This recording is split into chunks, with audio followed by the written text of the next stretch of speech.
इक दूजी भो लख होए, लख होवे लख वीस। लख लख गेड़ा आखिए, एक नाम जगदीश। एतरा पत पौड़ियां, चढ़िए हुए इक्कीस। सुन गला आकाश की, कीटा आई रीस। नानक नदरी पाईऐ, कूड़ी कूड़ै ठीस। जपजी साहब दे इस पावन पवित्र पौड़ी विच जगत गुरु बाबे साहिब श्री गुरु नानक देव जी महाराज ने परमात्मा दे दर तक पहुंचण दा जो मार्ग दस्सिया है, उहदे बारे ये जानकारी दिती है। वो चढ़ाई दा मार्ग है, वो घाटी है, वो समतल नहीं है, वो मैदानी इलाका नहीं है। देश भर दे संत जना ने जद उस मार्ग दा जिक्र कीता है, तो मार्ग दी विखमता उन्होंने दसी है और ये भी दस्सिया है कि हर बंदे दे ये वस दी गल नहीं कि इन्हां चढ़ाइयां दे उत्ते वो चढ़ सके। ये ठीक है कि शरीर चाहे जिस ढंग दा होवे, मनुख सहजे सहजे पहाड़ां दी बुलंदी ते चढ़ जांदा है, या उत्थे तक चढ़न दे कोई साधन होर भी उपलब्ध हो सकते हैं। बंदा घोड़े ते बैठ के जा सकता है, पिट्ठू ते बैठ के पहाड़ां दी शिखर तक पहुंच सकता है, पर ये परमात्मा दा जो दर है, जिथे तक पहुंचना है, मनुख दी सुरत ने, मनुख दे ध्यान ने, वो तो स्वयं ही तोड़ना पएगा, और कोई साधन उपलब्ध भी नहीं हो सकता। इस मार्ग दे उत्ते सुरत नूं स्वयं तोड़ना पएगा, फिर इस मार्ग दे उत्ते भीड़ भी नहीं मिलेगी।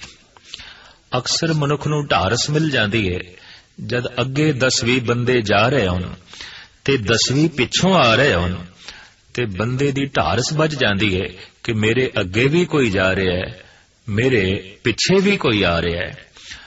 पर यह मार्ग ऐसा है, सनाटा है, इत्थे अगे जांदे हुए नहीं मिलणगे और इत्थे पिछे भी नक्शे कदम ते चलदे हुए नहीं मिलणगे। इस वास्ते मायूसी घेर दी है, उपरामता घेर दी है। गुरु नानक देव जी महाराज ने इस उपरामता दा जिक्र कीता है। भई निरासी बहुत दिन लागे, देश देशंतर में सगले चागे। बहुत खोज कीती है, बहुत खोज कीती है, हुण निराशा ने घेर लिया, उपरामता ने घेर लिया। दूसरा, इत्थे समा निश्चित भी नहीं कि किन्ने दिन चलना पएगा और किन्ना चलना पएगा, निश्चित नहीं है। समा निर्धारित नहीं भी चलो ते इतने समय तो बाद उस मंजिले मकसूद ते पहुंच जाओगे। मार्ग दी इस विखमता दा जिक्र भगत सिरमौर श्री कबीर जी महाराज ने इन्हां शब्दां विच कीता है कि जह मार्ग पंडित गए पाछे परी बहीर, एक औघट घाटी राम की तेह चढ़ रहो कबीर। चतुर चलाक बंदे, सियाणे बंदे जो उगतियां ते युगतियां दे मालिक ने प्रमाणां नाल सिद्ध करदे ने ते दूजे नूं प्रभावित कर लेंदे ने भी जप असी करांगे फल तुहाडी झोली च पएगा, माला असी फेरांगे बैकुंठ थानू मिलेगा, भोजन असी छकांगे पहुंचेगा थोड़े पितरां नूं। कबीर कहंदे ने इस तरह दे बंदियां दे पिछे भीड़ ही भीड़ चल पई है, बहुत भीड़। लेकिन एक औघट घाटी राम की तेह चढ़ रहो कबीर, एक बिखड़ी घाटी ते मैं कल्ला ही जा रहा, न मेरे पिछे कोई है न मेरे अगे कोई है। इत्थे आके उर्दू दे प्रसिद्ध महान दार्शनिक शायर ने बड़ा सुंदर फरमान कीता है। काफिले या बढ़ गए या मिट गए, रास्ते सुनसान नजर आते हैं। ਜਿਹੜੇ ਕਾਫਲੇ ਮੰਜ਼ਲੇ ਮਕਸੂਦ ਦੀ ਤਰਫ ਚਲੇ ਸਨ, ਕੁਝ ਪਹੁੰਚ ਗਏ, ਕੁਝ ਰਸਤੇ 'ਚ ਹੀ ਮਲੀਆ ਮੇਟ ਹੋ ਗਏ। ਹੁਣ ਰਸਤੇ ਉਜੜੇ ਪਏ ਨੇ। ਔਰ ਵਾਕਈ ਤੁਹਾਨੂੰ ਧਰਮ ਦੇ ਮਾਰਗ ਦੇ ਉੱਤੇ ਭੀੜ ਨਹੀਂ ਮਿਲੇਗੀ।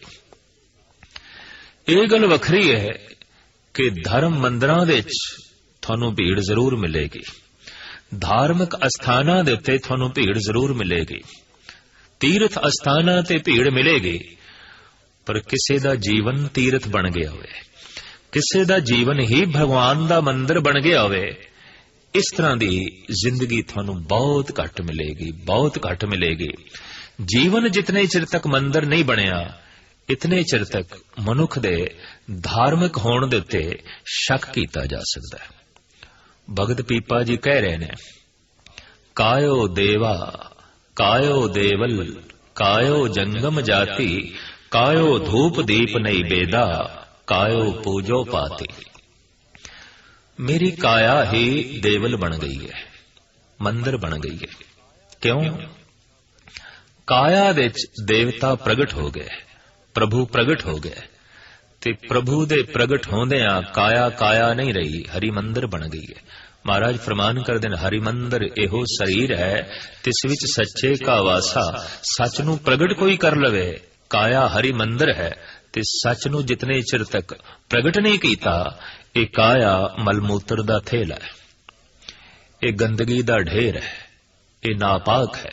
ਸਾਹਿਬਾਂ ਦਾ ਫਰਮਾਨ ਹੈ, ਏਕ ਵਸਤ ਬੂਝੇ ਤਾਂ ਹੋਵੇਂ ਪਾਕ, ਬਿਨ ਬੂਝੇ ਤੂੰ ਸਦਾ ਨਾ ਪਾਕ। ਜੇ ਉਸ ਇੱਕ ਨੂੰ ਤੂੰ ਜਾਣ ਲਵੇਂ ਤੇ ਪ੍ਰਗਟ ਕਰ ਲਵੇਂ, ਕਾਇਆ ਹਰੀ ਮੰਦਰ ਕਾਇਆ ਦੇਵਲ। ਪਰ ਜੇ ਤੂੰ ਉਸ ਇੱਕ ਨੂੰ ਪ੍ਰਗਟ ਨਹੀਂ ਕੀਤਾ ਔਰ ਇੱਕ ਨੂੰ ਜਾਣਿਆ ਨਹੀਂ, ਤਾਂ ਇਹ ਕਾਇਆ ਵਿਅਰਥ ਹੈ, ਇਹ ਕਾਇਆ ਗੰਦਗੀ ਦੀ ਢੇਰ ਹੈ, ਇਹ ਕਾਇਆ ਤੇ ਫਿਰ ਕੇਵਲ ਮਿੱਟੀ ਹੈ। ਤੋ ਪ੍ਰਭੂ ਦੇ ਦਰ ਦੀਆਂ ਜਿਹੜੀਆਂ ਪੌੜੀਆਂ ਨੇ, ਗੁਰੂ ਨਾਨਕ ਦੇਵ ਜੀ ਮਹਾਰਾਜ ਨੇ ਇਸ ਪਾਵਨ ਪੌੜੀ 'ਚ ਉਹਨਾਂ ਦਾ ਜ਼ਿਕਰ ਕੀਤਾ ਹੈ। ਤੇ ਕਬੀਰ ਕਹਿੰਦੇ ਨੇ, ਮੈਂ ਚੱਲਦਿਆਂ ਚੱਲਦਿਆਂ ਥੱਕਿਆ। ਵਾਕਈ ਮਨੁੱਖ ਥੱਕਦਾ ਹੈ, ਕਿਉਂਕਿ ਚੜਾਈ ਹੈ। ਔਰ ਇਸ ਦਾ ਜ਼ਿਕਰ ਭਗਤ ਸਿਰਮੌਰ ਸ਼੍ਰੀ ਰਵਿਦਾਸ ਜੀ ਮਹਾਰਾਜ ਨੇ ਵੀ ਕੀਤਾ ਹੈ। ਘਟ ਆਓ ਘਟ ਡੂੰਗਰ ਘਣਾ ਇੱਕ ਨਿਰਗੁਲ ਮੈਲ ਹਮਾਰ, ਰਮਈਏ ਸੋ ਇੱਕ ਬੇਨਤੀ ਮੇਰੀ ਪੂੰਜੀ ਰਾਖ ਮੁਰਾਰ। ਏ ਮੁਰਾਰ, ਏ ਪਰਿਪੂਰਨ ਪ੍ਰਮਾਤਮਾ, ਬਖਸ਼ਿਸ਼ ਕਰ, ਘਾਟੀ ਤੇ ਚਲਦਿਆਂ ਚਲਦਿਆਂ ਮੇਰਾ ਮਨ ਰੂਪੀ ਬੈਲ ਥੱਕ ਗਿਆ। ਹੁਣ ਇਸ ਮਨ ਦੇ ਉੱਤੇ ਜੋ ਮੈਂ ਧਿਆਨ ਅਸਵਾਰ ਕੀਤਾ ਹੈ, ਸੁਰਤ ਅਸਵਾਰ ਕੀਤੀ ਹੈ, ਅਗਾਂਹ ਚੱਲਣਾ ਬਹੁਤ ਔਖਾ ਹੈ। ਤੂੰ ਰਹਿਮਤ ਕਰ, ਤੂੰ ਬਖਸ਼ਿਸ਼ ਕਰ। ਤੋ ਇੱਥੇ ਧਿਆਨ ਨੂੰ ਉਰਦਗਮਨ ਕਰਨਾ ਹੈ, ਸੁਰਤ ਨੂੰ ਉੱਪਰ ਚਾੜਨਾ ਹੈ। ਜ਼ਮੀਨ ਦਾ ਇੱਕ ਸੁਭਾਅ ਹੈ ਕਿ ਹਰ ਚੀਜ਼ ਨੂੰ ਆਪਣੀ ਤਰਫ ਖਿੱਚਦੀ ਹੈ। ਇਹ ਠੀਕ ਹੈ ਕਿ ਜ਼ਮੀਨ ਆਪਣੀ ਤਰਫ ਹਰ ਚੀਜ਼ ਨੂੰ ਖਿੱਚਦੀ ਏ। ਇਹ ਬੋਧ ਜਗਤ ਨੂੰ ਸਭ ਤੋਂ ਪਹਿਲੇ ਨਿਊਟਨ ਨੇ ਦਿੱਤਾ। ਲੇਕਿਨ ਜ਼ਮੀਨ ਤੇ ਉਦੋਂ ਤੋਂ ਹਰ ਚੀਜ਼ ਨੂੰ ਖਿੱਚ ਰਹੀ ਹੈ ਜਦੋਂ ਤੋਂ ਇਹ ਹੈ। ਇਹ ਗੱਲ ਵੱਖਰੀ ਹੈ ਕਿ ਸੂਝ ਸਮਝ ਮਨੁੱਖ ਨੂੰ ਬਾਅਦ ਵਿੱਚ ਆਈ। ਜ਼ਮੀਨ ਸਿਰਫ ਅਸਥੂਲ ਵਸਤੂ ਨੂੰ ਹੀ ਆਪਣੀ ਤਰਫ ਨਹੀਂ ਖਿੱਚਦੀ, ਸੂਖਸ਼ਮ ਨੂੰ ਵੀ ਖਿੱਚਦੀ ਹੈ, ਅਤੀ ਸੂਖਸ਼ਮ ਨੂੰ ਵੀ ਖਿੱਚਦੀ ਹੈ, ਮਨੁੱਖ ਦੀ ਸੁਰਤ ਨੂੰ ਵੀ ਆਪਣੀ ਤਰਫ ਖਿੱਚਦੀ ਹੈ, ਮਨੁੱਖ ਦੇ ਧਿਆਨ ਨੂੰ ਵੀ ਆਪਣੀ ਤਰਫ ਖਿੱਚਦੀ ਹੈ। ਮਨੁੱਖ ਆਪਣੀ ਸੁਰਤ ਨੂੰ ਸ਼ਬਦ ਦੇ ਆਸਰੇ ਤੇ ਉੱਚਾ ਲੈ ਜਾਣਾ ਚਾਹੇ, ਜ਼ਮੀਨ ਉਸ ਦੇ ਧਿਆਨ ਨੂੰ ਵੀ ਆਪਣੀ ਤਰਫ ਖਿੱਚਦੀ ਹੈ। ਜੈਸੇ ਪ੍ਰੈਸ਼ਰ ਦਾ ਮਾਰਿਆ ਹੋਇਆ, ਦਬਾਅ ਦਾ ਮਾਰਿਆ ਹੋਇਆ ਫੁਆਰੇ ਦਾ ਪਾਣੀ ਉੱਪਰ ਉੱਠਦਾ ਹੈ, ਪਰ ਧਰਤੀ ਦੀ ਖਿੱਚ ਦਾ ਮਾਰਿਆ ਹੋਇਆ ਫਿਰ ਥੱਲੇ, ਫਿਰ ਥੱਲੇ। ਕੀਰਤਨ ਸੁਣ ਲਿਆ, ਕਥਾ ਸੁਣ ਲਈਏ, ਜਪ ਕੀਤਾ ਹੈ, ਇਸ ਦਬਾਅ ਨਾਲ ਥੋੜਾ ਜਿਹਾ ਧਿਆਨ ਮਨੁੱਖ ਦਾ ਉਰਦਗਮਨ ਹੋਇਆ ਹੈ, ਸੁਰਤ ਥੋੜੀ ਜਿਹਾ ਉੱਪਰ ਉੱਠੀ ਹੈ, ਲੇਕਿਨ ਧਰਤੀ ਦੀ ਖਿੱਚ ਦੀ ਮਾਰੀ ਫਿਰ ਥੱਲੇ। ਜ਼ਿੰਦਗੀ ਦੇ ਵਿੱਚ ਇਹ ਉਤਾਰ ਚੜਾ ਅਭਿਆਸੀ ਬੰਦੇ ਅਕਸਰ ਰੋਜ਼ ਵੇਖਦੇ ਨੇ, ਜਿਸ ਦਾ ਜ਼ਿਕਰ ਪਾਤਸ਼ਾਹ ਦੀ ਬਾਣੀ ਵੀ ਕਰਦੀ ਏ। ਕਬਹੂ ਜੀੜਾ ਉਬ ਚੜਤ ਹੈ, ਕਬਹੂ ਜਾਏ ਪਿਆਲੇ, ਲੋਭੀ ਜੀੜਾ ਥਿਰ ਨਾ ਲਹਿਤ ਹੈ, ਚਾਰੇ ਕੁੰਟਾਂ ਭਾਲੇ। ਕਦੀ ਸੁਰਤ ਉੱਚੀ ਹੋ ਗਈ, ਕਦੀ ਨੀਵੀਂ ਹੋ ਗਈ। ਕਦੀ ਮਨੁੱਖ ਆਪਣੇ ਆਪ ਨੂੰ ਮਹਿਸੂਸ ਕਰਦਾ ਹੈ ਮੈਂ ਬਹੁਤ ਸਦਾਚਾਰੀ ਹਾਂ, ਤੇ ਕਦੀ ਗਿਲਾਨੀ ਨਾਲ ਭਰ ਜਾਂਦਾ ਹੈ। ਉਹੀ ਮਨੁੱਖ ਕਿਸੇ ਵਕਤ ਦਾਨੀ ਸੁਭਾਅ ਦੇ ਚ ਹੈ, ਕਿਸੇ ਵਕਤ ਬੇਈਮਾਨ ਹੈ, ਕਿਸੇ ਵਕਤ ਹਲੇਮ ਤਬੀਅਤ ਦੇ ਚ ਹੈ, ਕਿਸੇ ਵਕਤ ਹੰਕਾਰੀ ਹੈ, ਕਿਸੇ ਵਕਤ ਸ਼ਾਂਤਮਈ ਹੈ ਤੇ ਕਿਸੇ ਵਕਤ ਬੜਾ ਹੀ ਬੇਚੈਨ ਹੈ, ਬਹੁਤ ਬੇਚੈਨ ਹੈ। ਇਹ ਉਤਾਰ ਚੜਾ ਹਰ ਮਨੁੱਖ ਦੀ ਜ਼ਿੰਦਗੀ 'ਚ ਹਰ ਰੋਜ਼ ਹੋ ਰਿਹਾ ਹੈ। ਚਾਰੋਂ ਪਾਸੇ ਤੋਂ ਕੁਝ ਪ੍ਰੇਰਨਾ ਮਿਲਦੀ ਹੈ, ਉੱਪਰ ਉੱਠ, ਉੱਪਰ ਉੱਠ। ਲੇਕਿਨ ਧਰਤੀ ਆਪਣਾ ਸੁਭਾਅ ਕਿੱਥੇ ਛੋੜਦੀ ਹੈ? ਧਰਤੀ ਖਿੱਚਦੀ ਹੈ।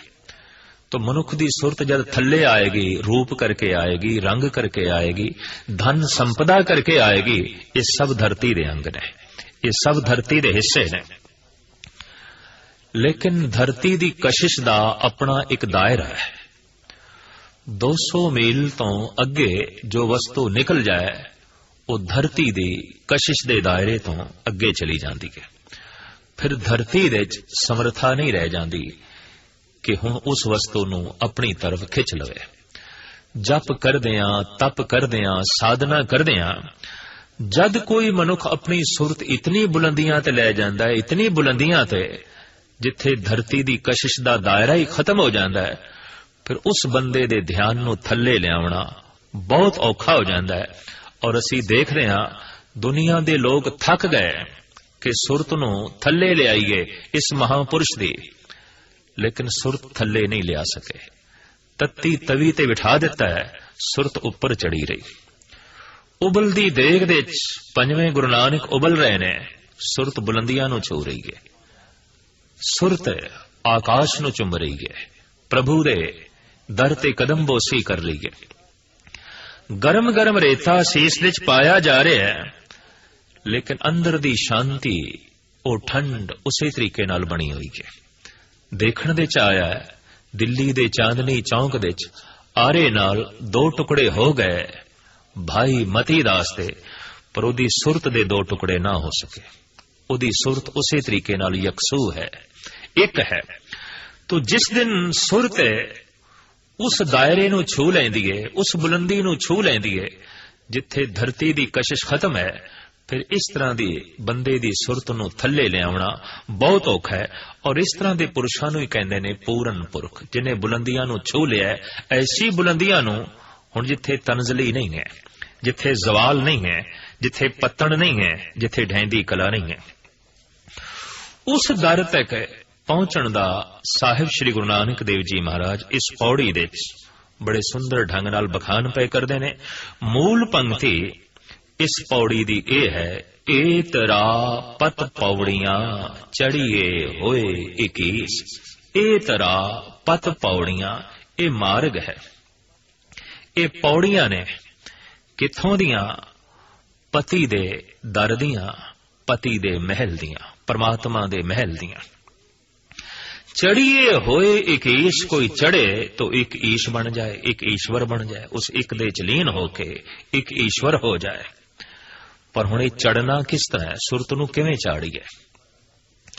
ये ते सानू पता है कि पौड़ियां ते चढ़ के किवें शरीर नूं चाड़ीदा है, पर सुरत लई पौड़ी केड़ी है? ध्यान लई पौड़ी केड़ी है? और किस पौड़ी दे उत्ते अपनी सुरत नूं चाड़ना है, अपने ध्यान नूं बुलंदियां तक ले जाना है? तो इस पावन पवित्र पौड़ी दे जगत गुरु बाबा इस ढंग नाल दसदे ने, एक दू जी भो लख होवे, लख होवे लख 20। ज्ञान इंद्रे जितने परिपूर्ण परमात्मा ने बख्शे ने सारे ही महान ने, पर अख ते कन ते रसना ये सिरमौर ने।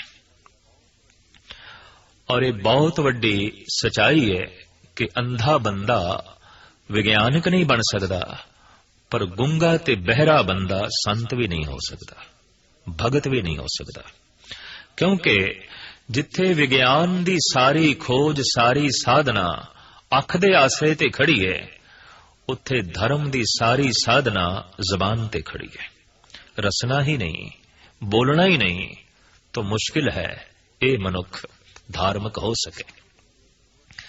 साहिब गुरु अर्जन देव जी महाराज दे दरबार दे जद कवि जमाल हुसैन आए ते अपना कलाम पेश कीता, पातशाह मेरा कलाम भी आप सुनो। ते सतगुरु कहण लगे सुना। उन्हें अपनी पहली पंक्ति सुनाई, चुप वे अड़िया चुप बोलन दी नहीं जा। गुरु अर्जन देव जी महाराज कहण लगे तू इत्थे ही चुप कर रहे। क्यों?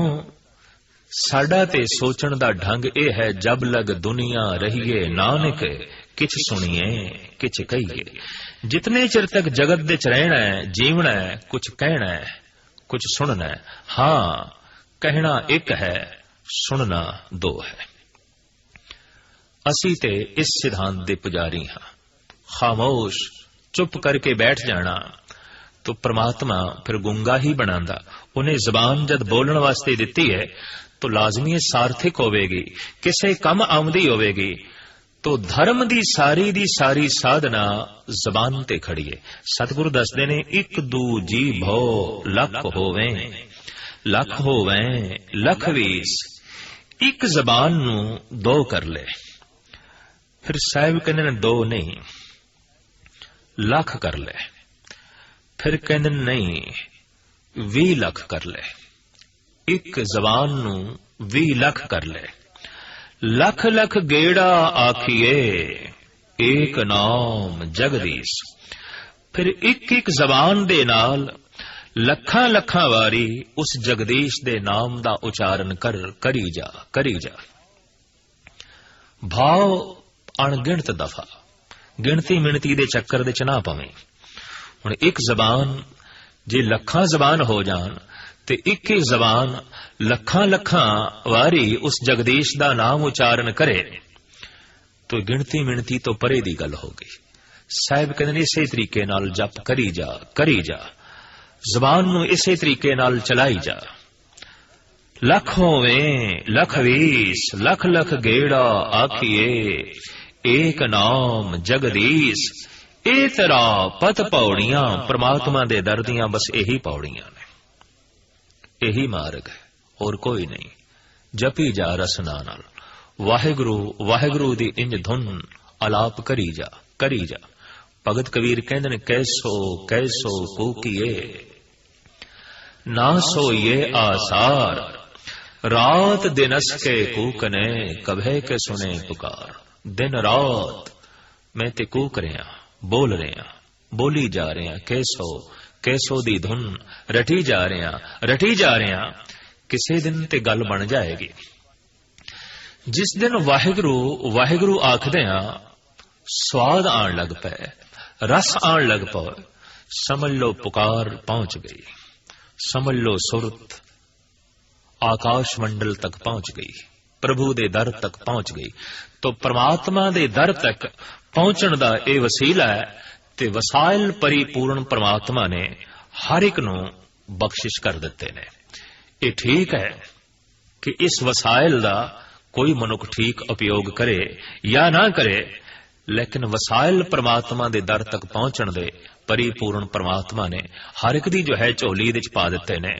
इस जबान नाल जप करदे हां, सत बोलदे हां, मनुख दी सुरत सत मंडल दे पहुंच जांदी है। पर इस रसना नाल मिथ्या बोलदे हां, गलत बयानी करदे हां, मनुख रसातल दे चला जांदा है। ये जबान नरक दे च भी ले जांदी है, ये जबान स्वर्ग दे च ले जांदी है। ये जबान दोस्ती भी बनांदी है, ये जबान दुश्मन भी बना देंदी है। एक ऐसा वचन अगले ने सुनिया, ठंड पै गई, जबान ने शांत किया, पर एक ऐसा वचन बोलिया गया, अगले दे तिन्नी कपड़ी अग लग गई, बेचैन हो गया। अगला सारी रात तड़पदा भी रहा, इतना कौड़ा बोल की मानो ऐसा अंगारा। ये रसना दा गलत इस्तेमाल, इसका गलत उपयोग है। इस वास्ते जबान स्वर्ग है, अमृत है। अगर अमृतमयी नाम रसना ते है, जबान नरक बन जाती है, कलेश दा अखाड़ा बन जाती है। अगर मिथ्या वाक ते कलेश भरे वाक रसना दे उपर होवन। इत्थे आके एक आलम दा कहना है, जो जहरे हला हल है वही अमृत है नादा, मालूम नहीं तुझको अंदाज है पीने के। जीण दा ढंग होवे जिंदगी अमृत है, और जीण दा ढंग नहीं तो जिंदगी जहर बन जाती है। साहिब कहते परमात्मा दे दर तक ये पौड़ियां ने, ए तरा पत पौड़ियां ਚੜੀਏ ਹੋਏ 21 ਅੱਜ ਤੱਕ ਜਿਸ ਦੀ ਵੀ ਸਮਾਧੀ ਲੱਗੀ ਹੈ। ਜੋ ਵੀ ਉਸ ਅਨਾਹਤ ਦੇ ਦੇਸ਼ ਵਿੱਚ ਪਹੁੰਚਿਆ, ਜਿਸ ਨੇ ਵੀ ਉਸ ਪਰਮ ਪ੍ਰਕਾਸ਼ ਦਾ ਆਨੰਦ ਮਾਣਿਆ, ਜ਼ਬਾਨ ਨਾਲ ਜਪ ਜਪ ਕੇ ਹੀ ਉੱਥੇ ਤੱਕ ਪਹੁੰਚਿਆ। ਰਸਨਾ ਨਾਲ ਉਸ ਪ੍ਰਭੂ ਦਾ ਨਾਮ ਰਟ ਰਟ ਕੇ ਹੀ ਉਸਨੇ ਆਪਣੀ ਸੁਰਤ ਨੂੰ ਪ੍ਰਮਾਤਮਾ ਦੇ ਚਰਨਾਂ ਨਾਲ ਜੋੜਿਆ। ਸਾਹਿਬ ਕਹਿੰਦੇ ਨੇ, ਸੁਣ ਗਲਾਂ ਆਕਾਸ਼ ਕੀ ਕੀਟਾਂ ਆਈ ਰੀਸ। ਆਕਾਸ਼ ਤੱਕ ਜੋ ਪਹੁੰਚ ਗਏ ਨੇ, ਜਿਨ੍ਹਾਂ ਦੀ ਸੁਰਤ ਉੱਚੀ ਉੱਠ ਗਈ ਹੈ, ਉਹਨਾਂ ਨੂੰ ਵੇਖ ਕੇ ਕੀੜਿਆਂ ਨੂੰ ਵੀ ਰੀਸ ਆ ਜਾਂਦੀ ਹੈ ਵੀ ਆਪਾਂ ਵੀ ਉੱਡੀਏ, ਅਸੀਂ ਵੀ ਆਕਾਸ਼ ਤੱਕ ਪਹੁੰਚੀਏ। ਭਾਵ ਜਦ ਕਿਸੇ ਦੀ ਸਮਾਧੀ ਲੱਗ ਜਾਂਦੀ ਹੈ, ਕਿਸੇ ਨੂੰ ਪਰਮ ਆਨੰਦ ਉਪਲਬਧ ਹੋ ਜਾਂਦਾ ਹੈ, ਪਰਮ ਸ਼ਾਂਤ ਹੋ ਜਾਂਦਾ ਹੈ, ਤਾਂ ਪਖੰਡੀਆਂ ਨੂੰ ਵੀ ਰੀਸ ਜਾਗਦੀ ਹੈ। ਪਖੰਡੀਆਂ ਤੋਂ ਮੁਰਾਦ ਉਹ ਜਪ ਤਪ ਕੁਛ ਨਹੀਂ ਕਰਨਾ, ਵਾਸ਼ਨਾ ਨਾਲ ਭਰੇ ਹੋਏ ਨੇ। ਰੀਸੋ ਰੀਸ ਉਹੀ ਕੁਛ ਕਰਨਾ ਜੋ ਕੁਛ ਉਸ ਸਾਧਕ ਨੇ ਕੀਤਾ ਹੈ। ਸਾਧਕ ਨੇ ਕੀਤਾ ਹੈ, ਪੂਰਨ ਸ਼ਰਧਾ ਨਾਲ ਕੀਤਾ ਹੈ। ਇਹ ਜੋ ਕਰ ਰਿਹਾ ਹੈ ਕੇਵਲ ਨਕਲ ਕਰ ਰਿਹਾ ਹੈ, ਸਿਰਫ ਰੀਸ ਕਰ ਰਿਹਾ ਹੈ। ਤੋ ਜਗਤ ਦੇ ਵਿੱਚ ਇਸ ਤਰ੍ਹਾਂ ਦੀ ਰੀਸ ਸਿਰਫ ਸਮਾਜਿਕ ਜ਼ਿੰਦਗੀ 'ਚ ਹੀ ਨਹੀਂ, ਰਾਜਨੀਤਿਕ ਜ਼ਿੰਦਗੀ 'ਚ ਹੀ ਨਹੀਂ, ਬਲਕਿ ਧਾਰਮਿਕ ਦੁਨੀਆ ਦੇ 'ਚ ਵੀ ਰੀਸ ਚੱਲਦੀ ਹੈ। ਇੱਕ ਸੰਤ ਨੂੰ, ਇੱਕ ਪਰਮ ਗੁਰੂ ਨੂੰ, ਇੱਕ ਪਰਮ ਭਗਤ ਨੂੰ ਵੇਖ ਕੇ ਅਕਸਰ ਕੀੜਿਆਂ ਨੂੰ ਵੀ ਰੀਸ ਆ ਜਾਂਦੀ ਹੈ ਵੀ ਅਸੀਂ ਵੀ ਭਗਤ ਬਣੀਏ, ਅਸੀਂ ਵੀ ਸੰਤ ਬਣੀਏ। ਲੇਕਿਨ ਰੀਸ ਕਰਨ ਦੇ ਨਾਲ ਤੇ ਕੋਈ ਸੰਤ ਨਹੀਂ ਹੁੰਦਾ, ਜਪ ਕਰਨ ਨਾਲ ਕੋਈ ਸੰਤ ਹੁੰਦਾ ਹੈ, ਸਾਧਨਾ ਕਰਨ ਦੇ ਨਾਲ ਕੋਈ ਭਗਤ ਬਣਦਾ ਹੈ, ਸਾਧਨਾ ਕਰ ਕਰਕੇ ਹੀ ਕੋਈ ਪ੍ਰਭੂ ਦੇ ਦਰ ਤੇ ਪਹੁੰਚ ਸਕਦਾ ਹੈ। ਤਾਂ ਸਾਹਿਬ ਕਹਿੰਦੇ ਨੇ, ਸੁਣ ਗਲਾਂ ਆਕਾਸ਼ ਕੀ ਕੀਟਾਂ ਆਈ ਰੀਸ। ਆਕਾਸ਼ ਤੱਕ ਪਹੁੰਚਿਆ ਹੋਇਆਂ ਨੂੰ ਵੇਖ ਕੇ ਕੀੜਿਆਂ ਨੂੰ ਵੀ ਰੀਸ ਆ ਗਈ, ਔਰ ਉਹਨਾਂ ਨੇ ਵੀ ਆਪਣੇ ਨਾਮ ਦੇ ਨਾਲ ਲਕਬ ਸੰਤ ਜੋੜ ਲਿਆ, ਭਗਤ ਜੋੜ ਲਿਆ, ਬ੍ਰਹਮ ਗਿਆਨੀ ਆਪਣੇ ਨਾਮ ਦੇ ਨਾਲ ਸ਼ਬਦ ਜੋੜ ਦਿੱਤਾ। ਇਸ ਦੇਸ਼ ਵਿੱਚ ਕਰੀਬਨ ਲੱਖਾਂ ਦੀ ਤਾਦਾਦ ਵਿੱਚ ਸੰਤ ਨੇ, ਪਰ ਸੰਤ ਤੇ ਇੱਕ ਵੀ ਹੋਵੇ ਸਾਰੇ ਸ਼ਹਿਰ ਦੀ ਫਿਜ਼ਾ ਪਵਿੱਤਰ ਕਰਕੇ ਰੱਖ ਦਿੰਦਾ ਹੈ, ਸਾਰੀ ਕੌਮ ਦੀ ਜ਼ਿੰਦਗੀ ਬਦਲ ਕੇ ਰੱਖ ਦਿੰਦਾ ਹੈ। ਕਹਿੰਦੇ ਨੇ, ਗਾਥਾ ਹੈ ਭਗਤ ਮਾਲ ਦੀ। ਇੱਕ ਰੋਗੀ ਭਗਤ ਕਬੀਰ ਕੋਲ ਆਇਆ। ਉਸ ਵਕਤ ਕਬੀਰ ਦੀ ਪਤਨੀ ਘਰ ਵਿੱਚ ਸੀ, ਕਬੀਰ ਜੀ ਨਹੀਂ ਸਨ। ਰੋਗੀ ਨੇ ਫਰਿਆਦ ਕੀਤੀ, ਭਗਤ ਜੀ ਮੈਨੂੰ ਕਿਸੇ ਤਰੀਕੇ ਨਾਲ ਨਵਾਂ ਨਰੋਆ ਕਰੋ, ਮੈਂ ਰੋਗ ਤੋਂ ਪੀੜਤ ਹਾਂ। ਕਬੀਰ ਦੀ ਪਤਨੀ ਨੇ ਇਹ ਸਦਾ ਸੁਣੀ ਤੇ ਰੋਗੀ ਦੇ ਕੋਲ ਆਈ, ਆਖਣ ਲੱਗੀ, ਰਾਮ ਕਹੇ। 3 ਦਫਾ ਰਾਮ ਅਖਵਾਇਆ, ਰੋਗੀ ਦਾ ਰੋਗ ਜਾਂਦਾ ਰਿਹਾ। ਆਖਿਆ, ਜਾ ਹੁਣ ਤੂੰ ਆਪਣੇ ਘਰ ਨੂੰ। ਰਸਤੇ ਵਿੱਚ ਉਹ ਧਨ ਕਬੀਰ ਕਰਦਾ ਆਪਣੇ ਘਰ ਨੂੰ ਜਾ ਰਿਹਾ ਹੈ। ਕਬੀਰ ਰਸਤੇ 'ਚ ਮਿਲ ਗਏ, ਆਖਣ ਲੱਗੇ, ਪੁਰਖਾ ਐਸੀ ਕਿਹੜੀ ਸੌਗਾਤ ਤੇਰੀ ਝੋਲੀ 'ਚ ਪੈ ਗਈ ਹੈ, ਤੂੰ ਧਨ ਕਬੀਰ ਕਰਦਾ ਜਾ ਰਿਹਾ। ਆਖਣ ਲੱਗਾ, 3 ਦਫਾ ਭਗਤ ਜੀ ਦੀ ਪਤਨੀ ਨੇ ਮੈਥੋਂ ਰਾਮ ਅਖਵਾਇਆ, ਮੇਰੇ ਸਾਰੇ ਰੋਗ ਜਾਂਦੇ ਰਹੇ। ਕਬੀਰ ਜੀ ਜਦ ਘਰ ਪਹੁੰਚੇ ਤਾਂ ਆਪਣੀ ਪਤਨੀ ਦੇ ਉੱਤੇ ਨਾਰਾਜ਼ਗੀ ਦੀ ਨਿਗਾਹ, ਇਸ ਤਰ੍ਹਾਂ ਦੀ ਨਿਗਾਹ ਮਾਰੀ ਜੈਸੇ ਕਿ ਆਪ ਨਾਰਾਜ਼ ਨੇ, ਸੰਤੁਸ਼ਟ ਨਹੀਂ ਨੇ। ਪੁੱਛਦੀ ਹੈ, ਲੋਈ ਕਾਰਨ ਕੀ ਹੈ? ਉਸ ਵਕਤ ਕਬੀਰ ਕਹਿੰਦੇ ਨੇ ਕਿ 1 ਦਫਾ ਰਾਮ ਆਖਣ ਨਾਲ ਸਾਰਾ ਸ਼ਹਿਰ ਪਵਿੱਤਰ ਹੋ ਜਾਂਦਾ ਹੈ, ਸਾਰੀ ਕੌਮ ਪਵਿੱਤਰ ਹੋ ਜਾਂਦੀ ਹੈ, ਤੇ ਤੂੰ 3 ਦਫਾ ਰਾਮ ਅਖਵਾ ਕੇ ਰੋਗੀ ਦਾ ਰੋਗ ਦੂਰ ਕੀਤਾ ਹੈ। ਇਹ ਰਾਮ ਨਾਮ ਦੀ ਤੋਹੀਨ ਹੈ। ਰਾਮ ਨਾਮ ਤੇ ਮਹਾਨ ਹੈ। बड़ा सुंदर कबीर जी का श्लोक है, कबीर सो मुख धन है जय मुख कहिए राम, देही किसकी बापुरी पवित्र होए गो ग्राम। इस देही दा ते कहना कि सारा शहर पवित्र हो जाता है, सारा नगर पवित्र हो जाता है। यकसूई नाल टिके हुए मन नाल जद एक दफा परमात्मा दा नाम लिया जाता है, आले दुआले दी तमाम फिजा पवित्र हो जाती है, मुअत्तर हो जाती है। तो इस तरह के रसक बंदियां नूं देख के कई दफा पखंडियां नूं भी रीस आउंदी है, वो भी अपने नाम दे नाल संत शब्द ब्रह्म ज्ञानी शब्द जोड़ लेंदे ने। पर साहिब कहंदे ने, नानक नदरी पाईए कूड़ी कूड़ै ठीस। इह सौगात ते परमात्मा दी निगाह नाल बख्शिश नाल ही प्राप्त होंदी है, नकल करन दे नाल नहीं। कोई अपने नाम दे नाल लकब जोड़ लवे परम पुरख संत ब्रह्म ज्ञानी, ते इहदे नाल कोई ब्रह्म ज्ञानी नहीं हो जांदा। इह ते कोई जप करदा है, तप करदा है, ते फिर उसदी नजर दा पात्र बनदा है, उहदी बख्शिश दा पात्र बनदा है। फिर जाके किधरे ये सौगात उसदी झोली दे च पैंदी है। तो साहिब कहंदे नानक नदरी पाईए, ए दर ए परम सौगात ते उसदी नदर नाल प्राप्त होंदी है, उसदी बख्शिश नाल प्राप्त होंदी है। कूड़ी कूड़ है ठीस, पखंडी झूठे दी ये झूठी ठीस है। भाव वो जो ललकार ललकार के कह रहा है मैं संत हाँ, मैं परम ज्ञानी हाँ, मैं ये कर सकदा, मैं वो कर सकदा, ते तरह तरह दियां रिधियां सिद्धियां दा वो दावा करे। साहिब कहंदे ने ये झूठियां कूड़े दियां ठीसां ने। इस तरह का एक वाकया साहिब गुरु नानक देव जी महाराज दे सामने आया जगन्नाथपुरी दे च। एक साधु ने अपने आले दुआले बड़ी भारी भीड़ इकट्ठी कीती हुई सी और वो नक नूं पकड़ के दो उंगलां नाल अखां मीट के तीन लोकां दी गल दस रहा सी। कदी विष्णु लोक दी चर्चा करे, कदी ब्रह्म लोक दी, ते कदी रुद्र लोक दी। लोकी उसदे पात्र दे जो उसदे अगे पिया सी पैसे पाई जान। गुरु नानक देव जी महाराज ने वो पात्र चुक के योगी दे पिछे रख दिता। योगी इसे तरीके नाल ब्रह्म लोक, विष्णु लोक ते होर तरह तरह दे लोकां दी गल्लां करदा रहा, चर्चा करदा रहा। आखिर उसने अपनी अख खोली, देख के दंग रह गया। पात्र नहीं है, वो भिक्षा पात्र जिहदे च लोकी धन पा रहे सन। अगों नदारत वेख के हैरान हो गया ते कहंदा है वो मेरा खप्पर किथे है। चला के उसने आख्या मेरा खप्पर किसने चुकया है। गुरु नानक देव जी महाराज खड़े हुए ते मुस्कुरा के बोले, आंट सेती नाक पकड़े सूझते तह लो, मगर पाछे कछ न सूझे ए पदम अलो।